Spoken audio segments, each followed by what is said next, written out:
মিলে না যাও এবার যাও আস্তে আস্তে সুন্দর মতো। আসসালামু আলাইকুম, সোহেল রানা ড্রাইভিং স্কুল।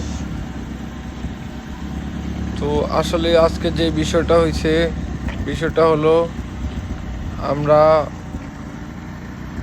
গ্রামের রোড দিয়ে যাইতেছিলাম, তো সামনে গিয়ে দেখি কালভার্টটা ভাঙা। তো এখন গাড়িটা ঘুরাইতে হবে।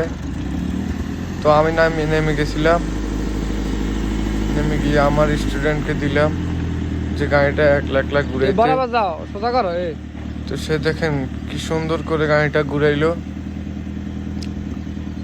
আমার কাছে খুব ভালো লাগলো। তার গাড়ি চালানিটা একদম আস্তে আস্তে যায়, গাড়িটা সুন্দর মতো ঘুরাই নিল।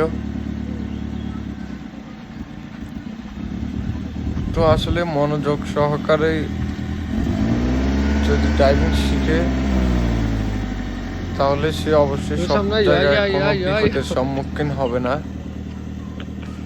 আর যদি তাড়াহুড়া করে তাহলে সে অনেক কিছু শিখতে পারে না, যে বিষয়টা আমরা আমাদের স্টুডেন্টকে বলে থাকি।